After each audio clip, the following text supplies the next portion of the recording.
નમસ્કાર, આપ જોઈ રહ્યા છો નેશન પ્લસ ન્યૂઝ. હું છું આપની સાથે હિરલ પંડ્યા. પીઠ પાછળ રહીને રાજકીય દાવપેચ રમી રહેલા વિરોધીઓ અને પોતાની જ પાર્ટીના અમુક નેતાઓ સામે સંગ્રામસિંહ રાઠવાએ ભારે આક્રોશ ઠાલવ્યો છે. સોશિયલ મીડિયા પર લાઈવ થઈને સંગ્રામસિંહ રાઠવાએ વિરોધીઓ પર આકરા પ્રહારો કર્યા છે. તેમણે ગર્જના કરતા જણાવ્યું છે કે હાલની રાજનીતિમાં શિયાળ અને ઝરખ પોતાને જંગલના રાજા સમજી રહ્યા છે. જો રાજનીતિથી લડાઈ લડવી હોય તો સામે આવીને લડો. તમારામાં તાકાત હોય તો લોકશાહીની ભાષામાં લડીને બતાવો. હેલો ફ્રેન્ડ્સ, બહુ સમય પછી લાઈવ થયો છું. મારા બધા કાર્યકરો માટે, મારા સારા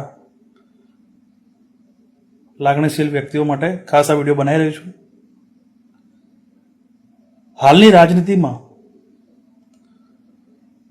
શિયાળ, ઝરખ આવા જંગલમાં એવું સમજે કે અમે રાજા છે. રાજનીતિ લડાઈ લડવી હોય તો આમને સામે લડી લેવાની હોય. આ બાયલાપણું જે હમણાં અમે જોઈ રહ્યો છું, અમુક પાર્ટીના નેતાઓ પોતાની જાતને બાપ સમજે છે અને એમને એવું ખબર નથી કે લાયન ઇઝ લાયન. હું એક પગ પાછો લઉં એનો મતલબ એવો નહીં કે ડરી ગયો છું. બહુ લાંબી છલાંગ મારીશ અને જેટલા પણ આ રાજનીતિની અંદર જૂના સાથી મિત્રો, જૂના સામે પક્ષના માણસો, એ લોકો જૂના વિડીયો મૂકીને એવું સમજતા હોય કે અમારી હલકી કક્ષાની રાજનીતિથી તમને પ્રોત્સાહન મળી જશે. જોઈ લઈશું તમે હું હતા, તમે હું કર્યું છે. નહીં ખબર?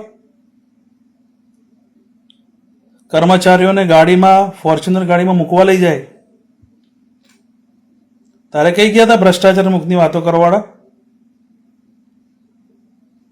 આખી કેસેટો છે, ખોલીશ ને તો ખબર બી નહીં પડે.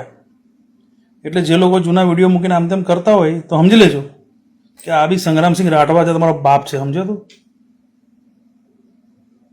અને સક્રિય રાજકારણમાં મારા સ્ટેપ્સ હવે જોજો તમે શું થાય છે. એટલે જેટલા લોકો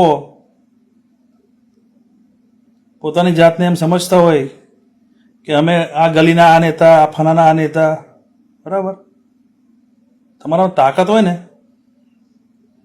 તો લોકશાહીની ભાષામાં લડીને બતાવો ને. એની હાવ હોલ્ડ ધી પાવર. અમે પાવર લઈને બતાવે છે, પાવરમાં છે. એટલે ફરીથી કહું છું, યુવા શક્તિ, યુવા સંગ્રામની સેનાના મારા તમામ કાર્યકર મિત્રોને, મારા ભારતીય જનતા પાર્ટીના મિત્રોને ખાસ, કે સંગ્રામ તમારા માટે છે. With you. Thank you. જય જોહર. પોતાના જૂના વિડીયો વાયરલ કરીને હલકી કક્ષાની રાજનીતિ કરનારાઓ સામે લાલ આંખ કરતા સંગ્રામસિંહે ભ્રષ્ટાચારના મોટા પુરાવાઓ હોવાનું પણ ધડાકો કર્યો છે. સંગ્રામસિંહે પોતાના સક્રિય રાજકારણમાં હવે પછીના સ્ટેપ્સ જોવા માટે વિરોધીઓને ખુલ્લો પડકાર ફેંક્યો છે. જોકે સંગ્રામસિંહ રાઠવાની પીઠ પાછળ રહીને કોણ આ રાજકીય ખેલ ખેલી રહ્યું છે તે નામ હજી સુધી સ્પષ્ટ થઈ શક્યું નથી. જોકે ભાજપમાં નારણ રાઠવા અને સંગ્રામસિંહ રાઠવાને હજુ પણ આયાતી ગણવામાં આવે છે એવું રાજકીય વિશ્લેષકો જણાવી રહ્યા છે. તેમનું આયાતી હોવું પણ આ રાજકીય ખેલનું કારણ હોઈ શકે છે એવું રાજકીય વિશ્લેષકો અનુમાન લગાવી રહ્યા છે. Bureau report, nation plus news, Chhota Udepur.